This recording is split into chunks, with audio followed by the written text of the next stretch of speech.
Hello everyone, welcome to Mark Stay's Creative Differences, a monthly live stream where I talk to writer friends about those little things that make a big difference to their craft and careers in the hope that we can give readers some insight to their creative process and writers and other creative folk some practical advice they can actually use. I'm Mark Stay, author, screenwriter and podcaster. A big thank you as always to Dominic Curry for his jingle. This month we've got an 8-bit classic. Let's hear it again. Okay, now last month I made a big thing about how if you're joining us live, it's recording and things might stop and start, but it's worth coming because you can ask questions of me and my guest and become part of the show. Well, listening back to last month's episode with Zoe Richards, it became clear that neither of us shut up long enough for anyone to get a word in. So I'm going to try and make a greater effort this month to include you all. Do pop, Emski's here. Hello, Emski. She's here. You know, if you put comments in the comments section, we'll put them up on screen. If you've got any questions for our special guest, don't be shy. Start now by telling us where you're from, who you are. Tell us your name, where you're from, say hello, all that kind of stuff. Anyone doing that yet, Emski? No, not yet. Okay, right, fair enough. We'll jump straight into it then. Okay, let's meet our special guest. We have got, this is going to be an absolute belter today. We have got the author of the Last War fantasy trilogy, The Witchfinder Chronicles, and he also writes the D.I. Simon Wise thrillers under the name Michael Dillon. It's only Mike Shackle. Mike, welcome to the Creative Differences podcast. How are you doing, sir? Good to see you. I'm really good. That music was very Blake 7, wasn't it? I was like, wow, you know. Do you want to hear it again? Yeah, I do. I thought it was amazing. Great.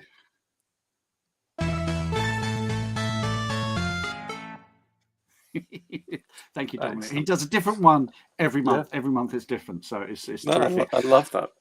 Good to see you, Mike. This is like looking into a mirror. Two middle-aged white blokes in their man caves. Look at these. We've both got bookshelves and toys behind us.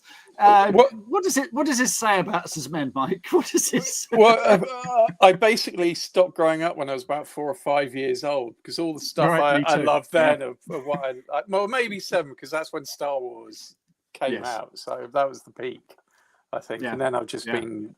But I think, you know, and I won't jump ahead to other questions, but having this stuff around me just makes me feel happy. Brilliant. Like, it just makes me feel comfortable and everything else. But I do see your Stormtrooper, and I'm trying to remember where I left mine now. I do have one somewhere. These aren't the droids you're looking for. Yeah. Here we go. Oh, yeah. Jeff White's here. He says the jingle has a lovely 8-bit quality. Thank you, Jeff, for that. Much appreciated. And Jeff is joining us from the Isles of Scilly, which is amazing. And his little photo there is azure blue waters. I'm sure it's not like that for the moment. But yeah, hi, Jeff. Andrea is here from Portland, Oregon. Great to see you, Andrea. Lovely to see you too. Who else we got, Emski? Sarah's here from Liverpool. Hello, Sarah. Good to see you. Good to see you. All my favourite people. Yes, these are all beautiful people. Laura's here from the Isle of Man. Say hello to the fairies on the ferry bridge. We have to do that when we go to the Isle of Man. Do you remember that? And we had to say hello to the fairies on the ferry bridge. Yeah, absolutely.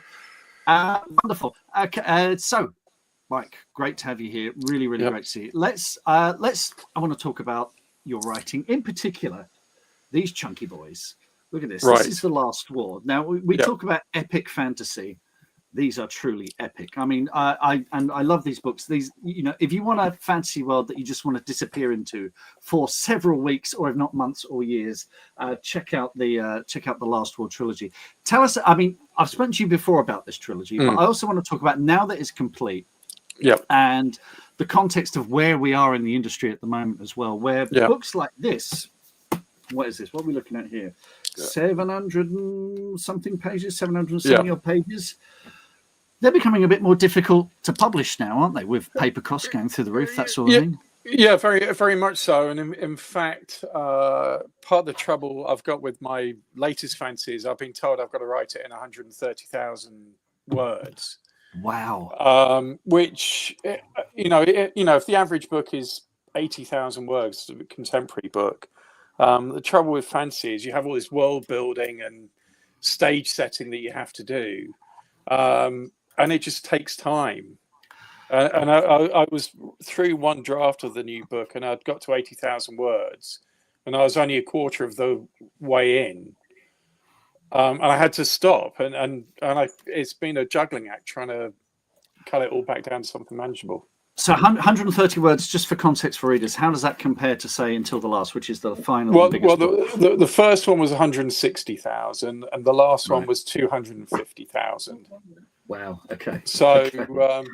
No, and the reality is, paper just costs so much now that unless you are Brandon Sanderson, with guaranteed X million sales, you're just not going to get published if it's a big chunky book like that. Well, I mean, I can tell you from a UK publisher point of view, when I worked at Orion in Gollancz, we published Brandon there. And of course, in America, they have an economy of scale there. They are printing exponentially more books than we are.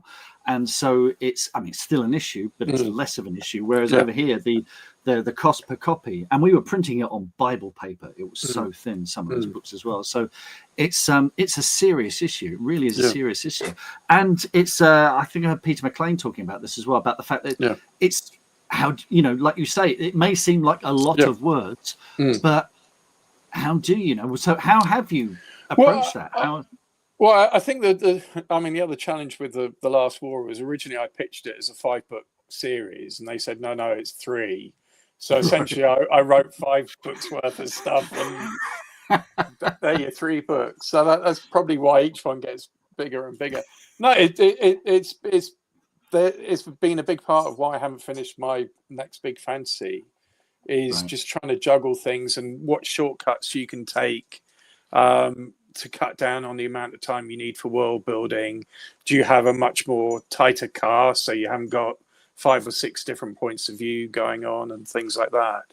And I'm terrible at planning. I've been a pantser my whole life, so to sit down and try and work out sort of the building blocks without even, so the story can fit into it is a massive headache. The point of view thing is a genuine problem, which I'm experiencing at the moment, because certainly in the first, the beginning of the story, you're like, oh, let's start this and let's go for this character, and the more of these little threads you throw out, you've got to resolve them somehow. And I'm writing a third part of a trilogy at the moment. So not only are you resolving all the threads in that particular story, you really want to wrap up the entire trilogy as well. So there's a reason the final parts of these epic fantasies are so epic, isn't it? And it's got to work as a book in itself. It's got to tell its own story. I mean, it's just, looking back with Until the Last, I could have been, their characters I could have pulled out, really, if someone had explained to me that it needed to be shorter. But Gollancz were happy accepting it, and we went ahead, but really it should have been slashed a bit. So is it a situation, and I say this because, again, having been on the other side of the fence, as it were, I have seen this happen where you're 2 or 3 books into a deal, and then suddenly they're saying, actually, you've got to squish this down. So this was something that put you on the hop. Well, they didn't tell me I had to squish it down. They've been amazing to work with. But the print run of the larger size, the trade paperback, which you have, it sold out in the first 2 weeks, and then they didn't do another print run because it was so expensive. So the book was out of stock for a year till the mass market paperback came out. Which and after and I wrote that during COVID and all sorts of stuff. So there's a lot of personal, emotional stuff attached to it. And then you're like, I've gone through all this and I've delivered it, and people can't buy it. So I mean, it was frustrating, but it's just the state of the world, really. I mean, it's. But this story comes with a very happy ending, which I want to talk about. And I'm just going to put on screen there, folks. Look, there's the Last War trilogy. We've got quotes there. It is amazing, absolutely amazing. But then you get the call from Broken Binding Editions, and these absolutely gorgeous hardcovers with spreads. They're numbered editions. They're limited to 1,000 copies. Beautiful royal hardbacks, foil on board, all the good stuff. So, can you tell us about it? Mike's a bit distracted because his dog Buddy is with us. Yeah, my dog Buddy, who's decided to start trying to chew wires under my desk and stuff. So if I suddenly go black, you know why. No, I mean these are amazing books. Live shows, they're great. Sorry, let me just bring Buddy on. Let's see Buddy. Let's have a look at Buddy. Hold on. Come. He's big. Hold on. Oh, look at him, Buddies. So Matt originally worked at a bookseller, one of Britain's biggest booksellers in Birmingham, and he loved. I'm going to put him down there. He's really big and heavy and smelly. He really loved. He loved We Are the Dead. And he wrote to me saying, "Can you send me some book plates? Because I want to sell signed copies," which I did. And he sold so many that book chain actually then started carrying We Are the Dead as stock. So I owed him a huge amount for that anyway. And we stayed in touch. And then I followed him while he set up Broken Binding. And he always wanted to do these hardcovers. And the job he did on them was amazing. And Glance were amazing with the production of them all and everything. And, you know, as an author, you dream of these moments where you get to sign your book. But to go into a warehouse and sign 3,000 copies and just see pallet after pallet stacked up. And it was emotional on a level. You know, I think as artists, we can be really bad about the money side because that meant more to me than, you know, getting a big check or something, because it was just dream come true time. So, you know, it's just a matter, and I owe Matt a huge amount. He's a fantastic person.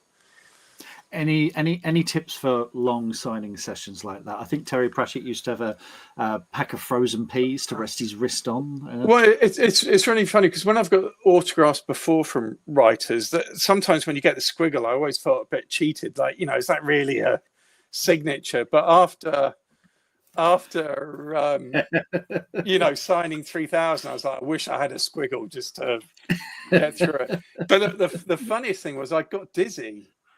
Right, it was because you're looking right to pick up a book, you sign it, and you pass it off to the left, and doing that for 5 hours, you know, you'd look up and the whole room was still moving and everything else.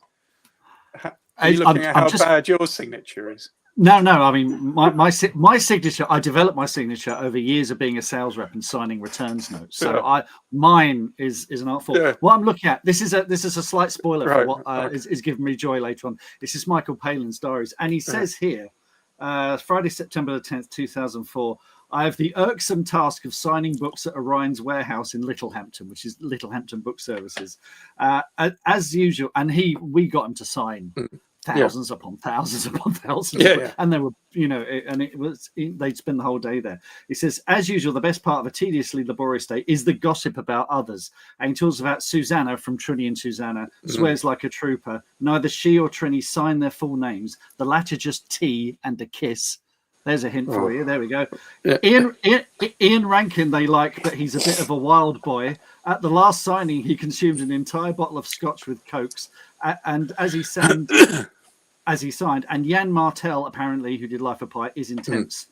So yeah, he did 2,100 signatures by 5:45 in a day. So yeah, I mean, look, I've seen videos of Brand Sandon signing, and he can do them just amazingly fast. But I'm never ever going to complain about that. And there's certain authors, you see these sort of posts on wherever going, oh my god, you know, they've just delivered 3,000 sheets, and like that. This is the dream. That's what it's all about. Absolutely. I will never ever complain about that privilege and luxury.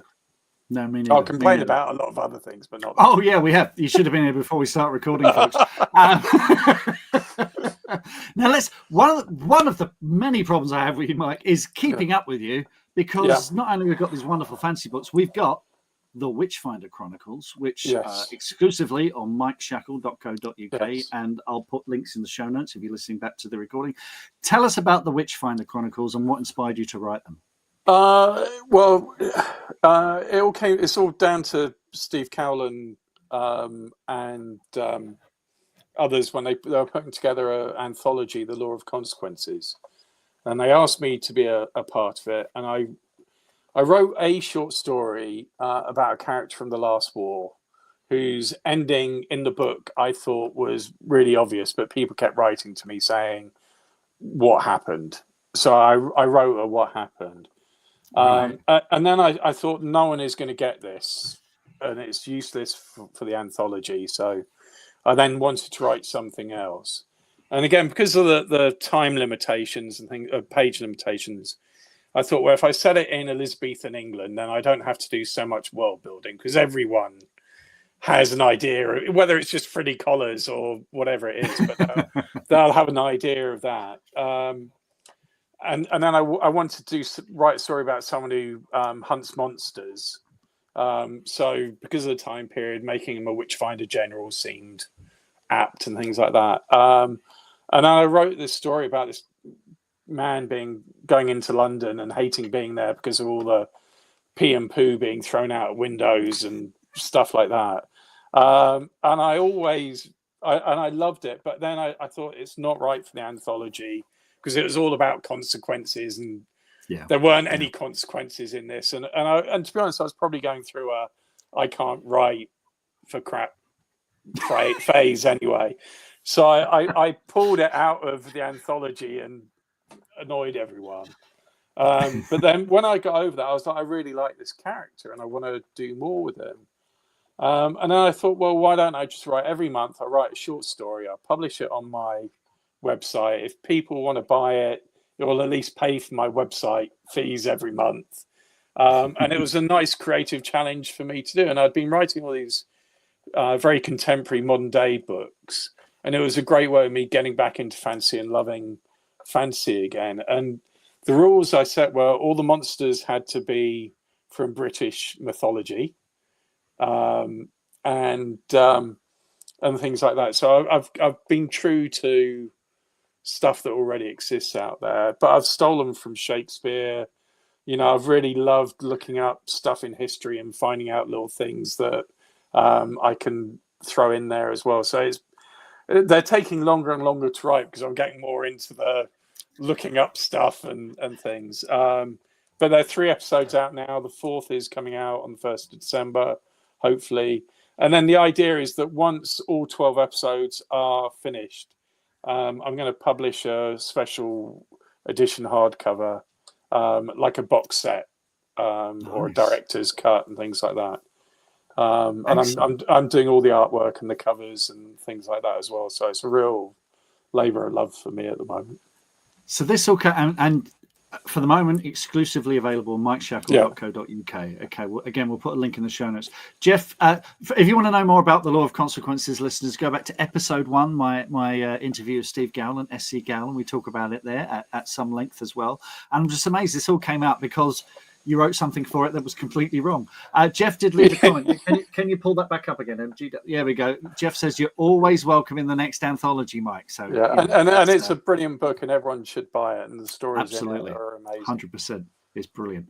You mentioned there art, and what I'm going to do as we talk, I'm going to put some art up on the screen because I want to talk about your cover art. You've been started doing cover art, and there's some examples coming up here which are absolutely gorgeous. If you're listening to the podcast, is that a squeaky toy?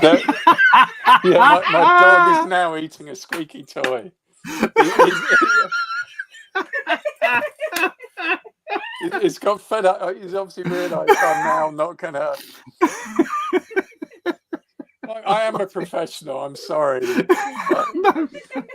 Better the squeaky toy than chewing through your cables. I think we can all agree. That's well, seriously, this is the point of the day. He normally goes to the dog park, so he's obviously really pissed off with me. It's people are getting very distracted by the dog, but that's fine. I love it. I'm really sorry about that. No apology necessary. Gavin, I'm absolutely here for the dog content. Can Buddy come back next month as well? He's such a lovely dog, he really is. But he's actually got his back to me now. That's how mad he is. He's like, oh dear, you've upset him now. What were we talking about? It's like Sweep in the Sooty Show. It's actually a snowman that he's eating. Sorry, yes, art. Yes. Let's talk about your art. I'm loving your art here, Mike. Tell us what's this? Because you used to do little cartoons online. I remember that, and I remember loving those, and they often featured your daughter in them as well. Yeah. But yeah, tell us about the art. Well, that's a character from Miles Cameron's book series, Artifact Space, which everyone should read because they're amazing. I've always drawn. I mean, when I was a kid, I wanted to be a comic book artist, but I didn't think people like me did things like that. So, and when writing stopped being my kind of creative outlet and became a career, I started drawing again, and I've done more and more of it. And I do a lot of kids' drawings of my family, and then I started drawing. Pen and ink, and then recently I've been trying to teach myself how to do it with digital Photoshop and things like that, and it's just a great creative outlet for me. And I do all my own covers anyway, but then a few other people have started asking me if I could do some for them. So I've just done Jeremy Zell's self-published book cover, which was great. It's about spaceships blowing planets up. Nice. I've just done one for Stephen Orion, and I'm working on one for Sebastian de Castell at the moment. Wow. But I got into an argument which one should never do on Twitter, because someone had posted about AI art, and they said if you're a self-published author, for the sake of saving $1,000. Don't use AI art, and we'll blacklist you and ban you. And it went on this sort of tirade. And my comment was, you can't say for the sake of saving $1,000, because $1,000 is a huge amount of money. Yeah. Right. And when you self-publish, you have to make all these decisions on what can I afford to spend, and am I going to make it back? And basically, you have to work out what you can afford to lose, because there's not any guarantee of doing it. So to throw out $1,000 like that as it's nothing, it just annoyed me. But I then got attacked for being a supporter of AI, and I'm like, I'm not. I'm totally against that. I'm just against people, making light of financial realities, right? Well, what is social media if not for telling us what we're doing wrong? I regretted getting involved the moment I said anything. But then I thought, well, I love doing these covers. I think they're okay. And if anyone wants to hire me to do their cover for them, the rates are very good. Excellent. And you'll get something bespoke and hopefully quite sexy. Yeah, no, it's fantastic. Absolutely fantastic. Again, I'll put a link in the show notes so you can check that out, folks. Yeah. Let's talk for a while about some bloke called Michael Dillon, who writes these D.I. Simon Wise books. This is very, very different stuff. So how did this come about? Well, and again, I probably have the worst, career path going, right? Oh, I don't know. I might. Well, maybe. Well, at least you use your name, right?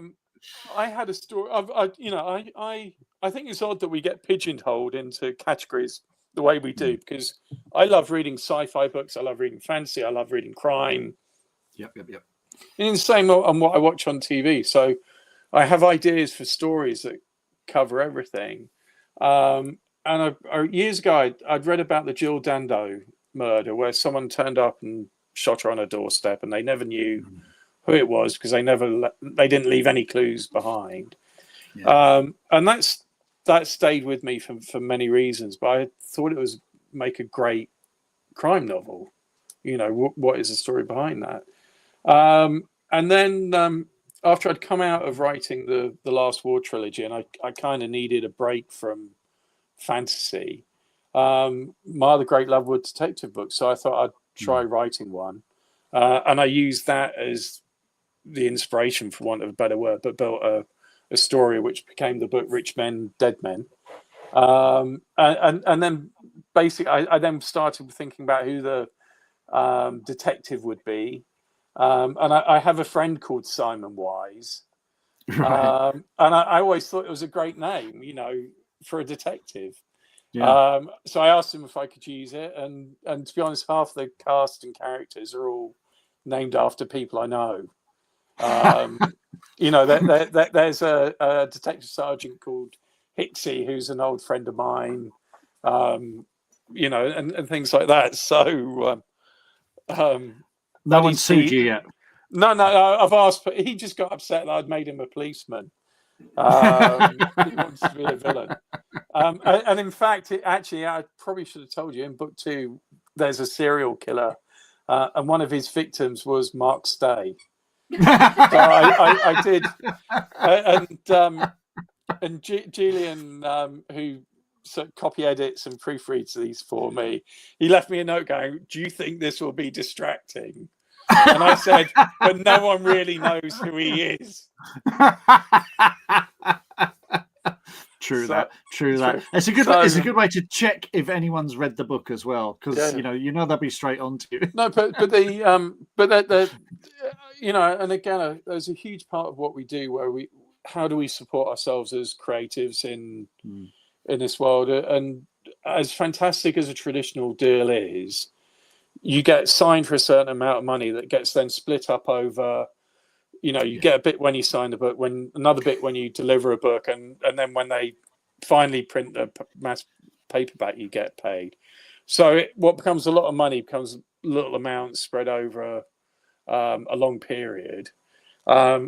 So I wanted a way where I could earn money as well and have a regular income. So the DIYs have been incredibly good for me like that. And they're 4 in the series now. They sell incredibly well. The audio books are done by my favorite narrator, a guy called Colin Mace, who is just incredible. And this is where I'm very lucky, because someone said to me, "Are you going to do audiobooks?" And I said, "Oh, well, when I can afford to, but only if I can get someone as good as Colin Mace to read them." And then about 2 weeks later, I got an email from Colin Mace saying, "I really like your book. Do you want to do an audio book?" And I wrote back and like, "Are you the Colin Mace?" Colin Mace. And it's amazing, and it's he makes them so good. I love listening to my own stories when he reads them. That's always a good sign. But I noticed Jeff White said, "Did you find it hard to pivot to a new genre?"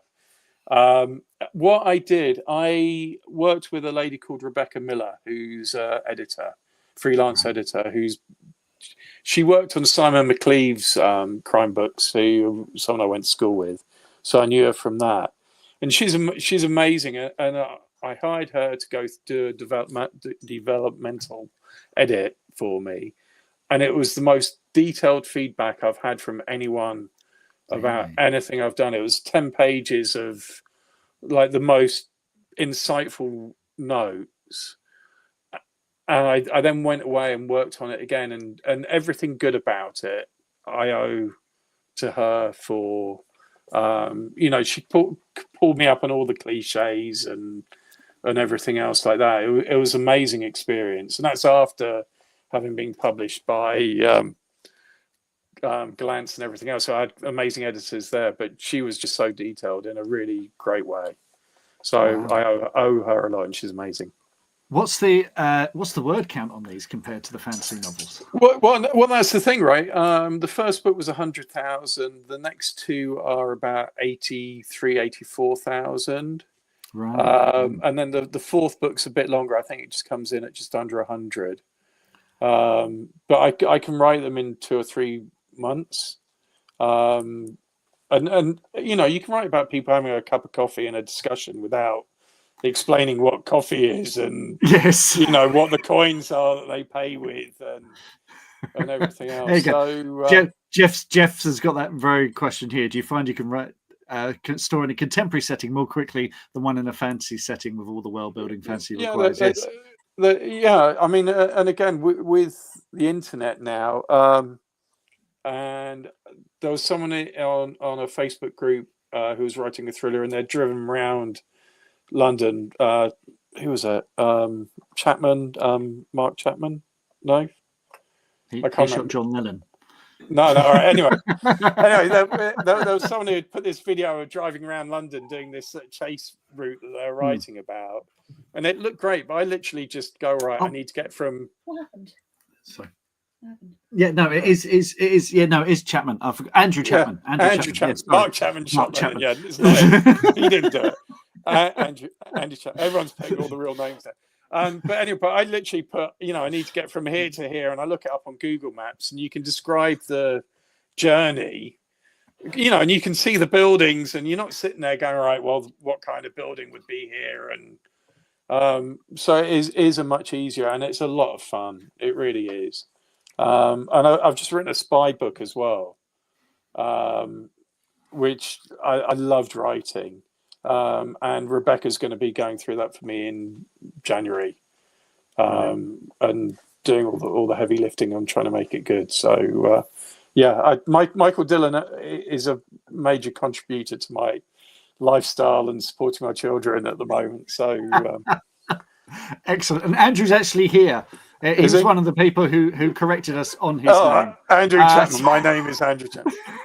Apologies, Andrew. You are a genius, Andrew. I think you're brilliant. So. I'll find that link, and we'll put a link in the show notes, because he drives around London plotting out. And to be honest, there was a huge part of me that was jealous that I couldn't do it, but I have to. Andrew says, I can't believe I forget my wife's name sometimes. It's not an exclusive group, Andrew. I'm like, what? Who am I? What are we doing? Yeah. I was just picturing the guy who shot Lennon. Come on, let's get on to our regular. And thanks for all the questions, folks. Really appreciate it. Keep them coming. Keep them coming. Let's get on to our regular questions, which we ask all our guests. First one is, what's the small thing that has made a big difference to your creative process? I obviously listened to the show, so I knew the kind of questions you were going to ask. And what I put down here was friendship. And it's the friendship of other writers that has made a massive difference to me, because there's so much of Buddy's about to start barking. I think he's giving me this really long. Yeah, there you go. Yay! Yes. No, but it's friendship of other writers, because so much of what we do is lonely, and it's us and a keyboard. And you can talk to normal people about what you do, and they just roll their eyes and think you're insane.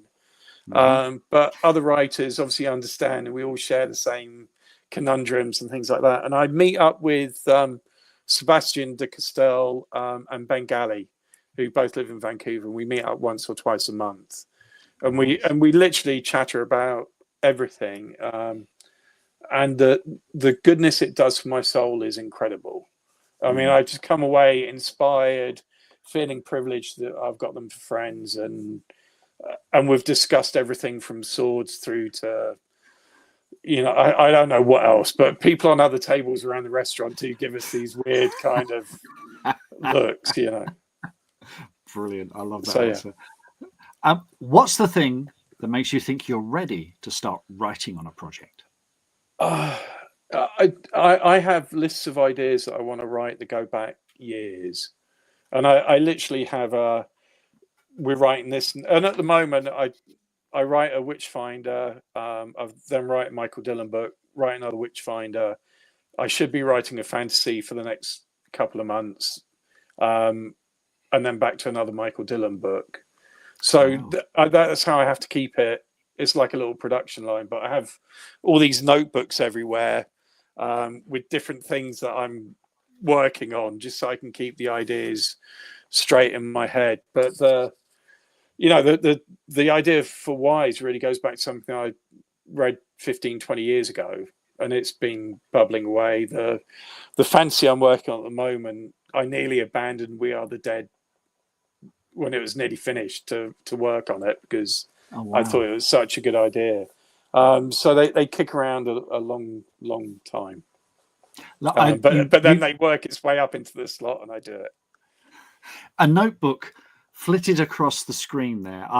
Can we see that again? Well, this one is... That's your illustration, isn't it? Yeah, that's the character, and this is what I wrote on the top. So this is my ambition. I've got to do it in 30,000 words. Bigger than Dune, bigger than Red Rising. So that's the benchmark I've set for myself in half the word count. And I worked with a really great man who used to always say, "None of us are as good as all of us." And the kind of theme of this book is none of us are as strong as all of us. So there's that kind of revolutionary flavor. And my kind of pitch for it is it's Batman with swords and magic. Sold. No, well, that's and it's set in a French revolutionary world. So fantastic. There's lots of guillotining and stuff like that. Oh, you had me at Batman with swords, but guillotining. But you set yourself a little mission statement there as well. And is that something? Yeah. Is that something you come back to in those dark days where it's not working for you? That's tea and chocolate I come back to in those days. It's really. I always hope writing would get easier with each book that I write, but it gets harder. And I think that's because your ambition when you start writing is just to write a book, right? And you're just happy that it's got a beginning, a middle, and an end. And then you've got to write a good book, and then you've got to write a book that will get published. And so every time that mountain gets higher, and I just find with the books that I write, my ambitions and what I want to write, they push me on, and they're the devil on my back, but they're also the cheerleader saying, "You can do it." Unless it's going, "You're crap and you can't write," and give up. Which happens quite a lot as well. So don't do that though. Don't do that. No. Don't do that. No. How do you know when you're done? Speaking of endings. Deadlines. Right. That's. And with the self-published ones, I mean, obviously, if you're in contract, there is a deadline, very important deadline. But for self-pub books, you're setting yourself a deadline. Well, yeah, and I at the moment I'm getting one out every 5 or 6 months, and really, I should be doing one every 3 months if I was being really, but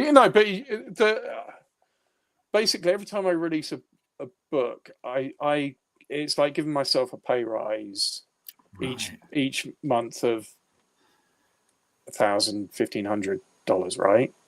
Yeah. So that's a big pay rise each time over a year and things like that. So if I was being really cynical about my career, I would just be writing the next detective book and putting it out there, because Amazon pay every month, and you get a regular income coming in from it. And I love writing them, but I also have all these other stories that I need to get out of my head that I would go insane if I didn't write. Yeah.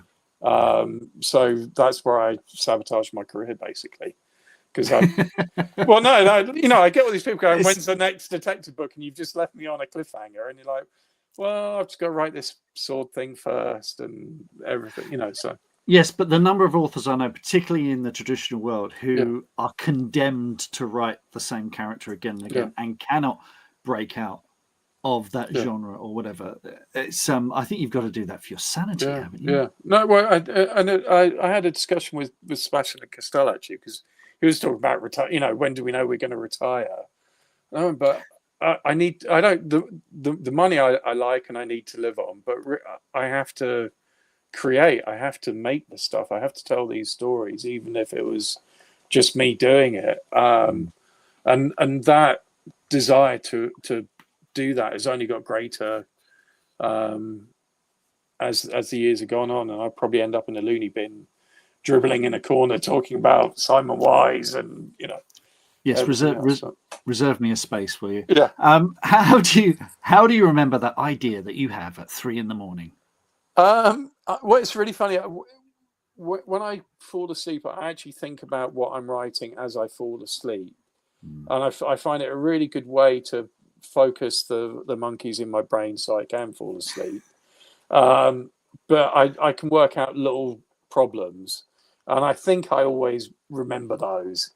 And if I don't, I've forgotten them, and I don't care anyway because I can't remember. But if I'm up at 3 a.m, that's because I haven't slept and I'm now wandering the house You know, like trying not to wake people up and wondering what I can watch on TV and everything else. So nothing good happens at 3 a.m. No, that is very true. Oh. What's the biggest mistake you've ever made in your writing career? I wrote notes for this. I've made so many, and they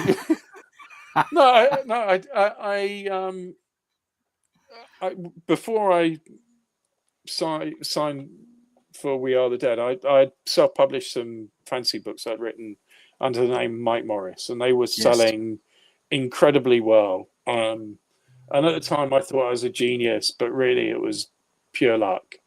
And if I'd been sensible then, I would have made sure that I'd release more books in those series to keep that audience. Because when I went back after finishing the We Are the Dead books, which was like 4 years later, I'd lost completely the audience for those. Right. And there's been nothing that I tried that I've been able to get those back. So and at the time I was selling neck and neck with Philip Quantrell. You know when you look at who's in the charts next to you. Yeah. So we were selling neck and neck, and I regret not maintaining the momentum there, but it is what it is. When I launched the Simon Wise books, I uploaded the uncorrected, unproofread copy to Amazon, and only found out about 4 weeks later when everyone started writing reviews going, there's so many typos and everything else. Another mistake was the pre-order for the second book, when I got the time zones mixed up of when I needed to upload the next one, because I'm on Pacific time, right? So it's the end of everyone's day when mine begins. So I woke up and found out I got banned for a year from doing pre-orders. Oh, from pre-orders, yeah. Kindle get very snippy. So I'm constantly making mistakes, but I try to learn from them and go from there. But I'm human, right? And I'm a creative, so I'm gonna screw up. Much to my wife's dismay, Let's go into the good stuff. My other mistake was not giving the dog some sleeping tablets before the show. No, we love Buddy. Let's go on to the more positive stuff. What's the best?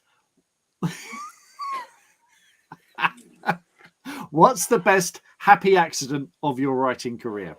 Well, and this is the obvious one is obviously listening to you interview Joe Abercrombie all those years ago when I was going to give up writing, right? And in an alternative world, there's a Mike Shackle walking around grumbling about the book that he never wrote and wishing he'd done all this stuff. So that was always amazing. And then every time I write, there's a happy accident because I don't really plan stuff. I know roughly what's going to happen. So my characters always surprise me, and I'm really happy to really drop them in it and then work out how I'm going to solve that problem afterwards, right? I mean, it's just and I've killed off characters, and then the repercussions of that has then gone on into the next book and things like that, as it does in life. And that to me is just, I love writing when it feels like the magic has taken over and you're just transcribing stuff that's happening rather than being this kind of theatre director telling people what to do. And that to me is the beauty of what we do. I love it. And finally, is there a character or a story? Oh, Jeff White says, learn from your mistakes and you can make entirely new ones next time. That's the way I do. Yeah, you and me both, Jeff. You and me both. That's why I love you, Jeff. We're the same. Finally, is there a character or story swirling around in your mind that you want to write but you're not ready to write yet? It's not that I'm not ready to write them. It's just I need to get them to the point in the schedule where I can write them. But I have an idea for a Ocean's 11 meets Aliens sci-fi heist movie. I've got an idea about James Bond in retirement. I mean, obviously it's not James Bond, but it's like this idea of a guy who is at the peak of his game, who just realizes that he's losing it, right? It's getting slower, and so he goes off to live a peaceful life, and what happens then? There's a post-apocalyptic Viking story that I want to write. I mean, the list just goes on this and is on. the trouble. It's not the shortage of ideas, is it? It's the I hours mean, in the day. I mean that person, and we all get it. Someone comes up to you, here's your writer, and they go, "Oh, I've got a great story. We should write it together." And God, what they mean is, can you write it for me? And it's like, dude, like the ideas aren't the problem, right? This is, and a lot of the illustrations I do is to acknowledge some of these ideas exist in my brain and go, look, I know you're there, and I'm making you exist in a little way, but please be patient with me. And if you go through my Instagram thing, you can see lots of illustrations of, you know, this dude, you know, lurking on rooftops with big swords in his hand and things like that. But it's just me just trying to not go crazy and acknowledge that they're there. I've come across sounding like I'm a, you know, a basket case in this, but no, you're a writer. That's what you are. Jeff says, I want to read all these perspective ideas. Emily, so do we have do any I. questions? Do we have any questions from the folks joining us on the live show today? Not yet. We've had just kind of ones popping through. Okay. Oh no, we have got one. There we go. Andrew Chapman, is We Are the Dead a George Orwell reference? There's a very famous poem about World War One called "In Flanders Fields," and in which is all about we are the dead who, and I'll massacre it if I try and read it, but we once saw sunshine, you know, fall on our faces and stuff like that, and we've now handed over the torch to you to go and die, basically. And it's a beautiful poem, but the line "We are the dead" is from that. And it's weird now because the way the world's gone, but I started writing it in 2016 when Trump had first got elected and Brexit had been voted through, and I felt like the bad guys had won. And my question then was, where are all the heroes? And I started thinking about war, and you get these megalomaniacs making these decisions, but it's ordinary people that get slaughtered. And they're the ones that suffer. And really, We Are the Dead was my response to that. And each day as I watch the news, it just becomes more and more horrific at everything that's going on. You know, so yes, that's where it comes from. And war is bad. Question. Love is all. Thanks for that question, Andrew, and bringing our buzz down. Really appreciate it. That's great. Yeah, sorry. Well, to be honest, I normally get asked about David Bowie because he had a song called "We Are the Dead." Yeah, it's true. Which I hadn't heard that when I first wrote it, but the cool answer is it's a Bowie reference. The truth is a bit more, you know. Cool. Let's bring the tone up a bit. What's bringing you joy at the moment? This could be books, movies, TV shows, music, games, whatever makes you happy when you're not writing. So I wrote a list here. I put Tetley tea, makes me happy. Chocolate. Yep. The new Primal Scream album, I think, is fab. Oh, okay. I really, really like that. I'm not sure I can use the word joy about the new Cure album. Songs of a Lost World. Though. As it makes me cry every time I listen to it. It's epic stuff. Though, but I love the fact it's pure artistry, right? This is about, there's not a focus group involved in this. This is someone pouring their soul out. John Gwynn's latest book, The Fury of the Gods, is amazing. Finishes off one of the best fantasy trilogies I've read in forever. And I've watched the first episode of Dare the Jackal, which I loved. I thought it was amazing, but it's only just started here in Canada. So whenever I talk to my dad now, I'm have to like, no spoilers. Like he is like the biggest spoiler. You know, you ring him and go, "How are you?" And he goes, "I can't believe they got killed." And you're like, "What?"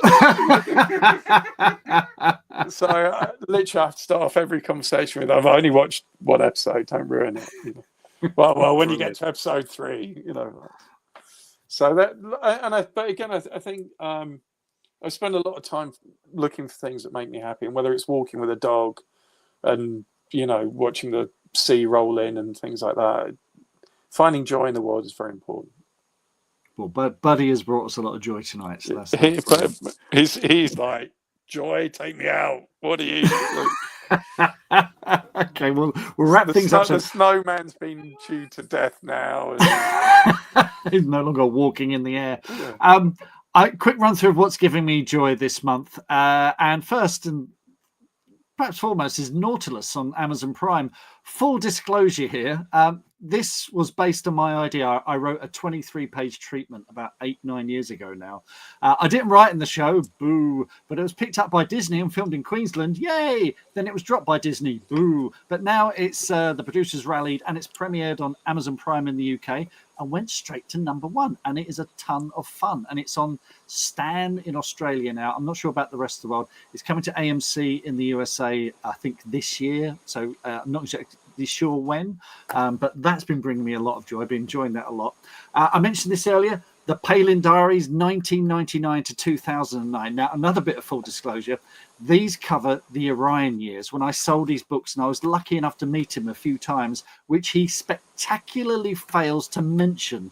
I can only imagine he's saving them all for a special edition or something around the word Nerd in 80 Days or something. But just to prove, there's a picture of me and Michael. There we go. That was taken at the Criterion Theatre for an event on the 5th of December 2009. So let's have a look in the diary. Why are you doing the serial killer face? What is going on there, Mark? That is my meeting my hero's face. That's what that face is. That is me. I can't believe it. Or I really need the bathroom. You know. Yeah, a combination of the two. Yeah. But I was thinking that was 5th of December because it's embedded in the photo. It's taken with an iPhone. And I look at his diary and it jumps from December the 1st to December the 7th, 2009.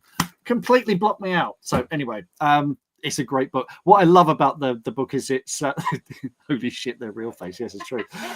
What I love about these books is it takes place before social media, before smartphones were everywhere. There's even a bit where he complains about keeping up with emails. It covers 9/11, the 7/7 bombings, the 2008 financial crisis, all experienced through his perspective. It's a really, really good read. So I really enjoyed it.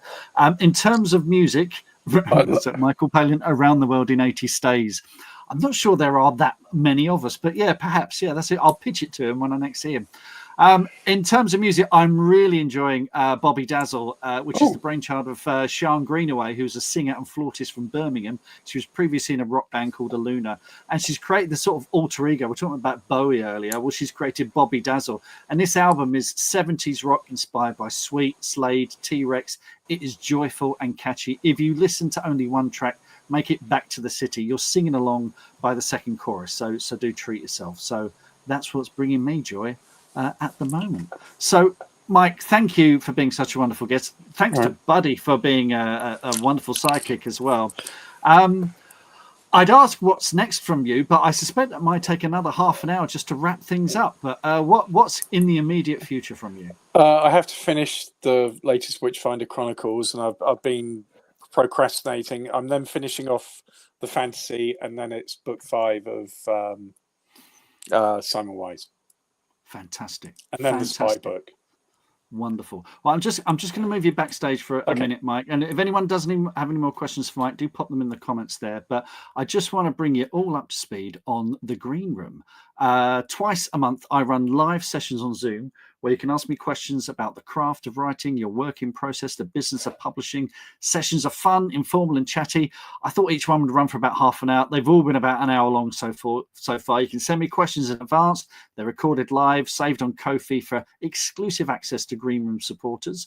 I'll pop a link to Green Room page on Ko-fi in the show notes as well. The next session is going to be on Wednesday, 27th of November, 8 p.m. GMT. There's no long-term commitment. You can pop in or out of it as you want. Green Room membership is £20 a month. And my goal is just to be able to give, all you supporters and writers advice. It's going to make a real difference to your writing career. The way I see it, having worked in this industry as a salesperson, bookseller and author for over 30 years, I've made every mistake, so you don't have to. Although from talking to Mike, he's invented a few mistakes himself. So there is that. For events, I'm going to be out and about. I'm going to be in conversation with Ben Aronovich at Oxted Library on Tuesday, 26th of November. It is sold out as far as I know, but I think they can add you to a list if you want. So I'll put a link to that in there in the show notes as well.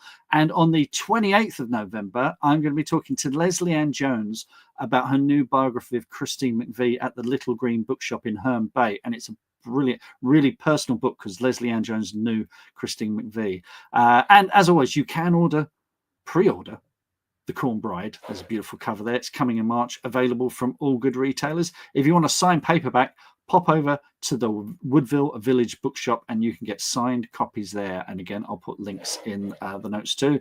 And I got books you can buy from all good bookstores, or if you want signed stuff, you can come straight to me as well. Come to the Village Bookstore there. So brilliant. I really hope you've enjoyed this episode of Creative Differences, and a big thanks as always to Emily for production assistance. Thank you, Emily. Woo! Thanks and advice to Kai for the edit and to Dominic Curry for the jingle. Thanks to my special guest, Mike Shackle, and to everyone who's joined us live tonight. Now, if you're listening to the audio podcast or rewatching this on Facebook or YouTube, thank you very much, but we missed you. And you're more than welcome to join us next month. Speaking of which, next month's special guest, GB Ralph, on Monday, 9th of December, 2024, 8 p.m. GMT. GB Ralph is a Kiwi author of cozy mysteries and romantic comedies. His writing features chaotic yet lovable characters getting into trouble, an astonishing amount of crime, and handsome men falling for each other. He's currently documenting the increasingly implausible series of murders sweeping an enchanting small New Zealand town in the Milverton Mysteries, once described as Agatha Christie, but make it gay. I hope you can join us live. It'll be the last live stream of the year, and things might get festive, which basically means I might wear a Santa hat. So don't get excited about that. But definitely get excited about meeting GB Ralph. And if you've enjoyed this podcast, things like ratings, reviews, likes, shares, these all help massively with those algorithms out there. Mike, let's welcome Mike back. Look, Laura, this has been one of the most joyful Creative Differences yet. Thank you so much, Laura. Fantastic.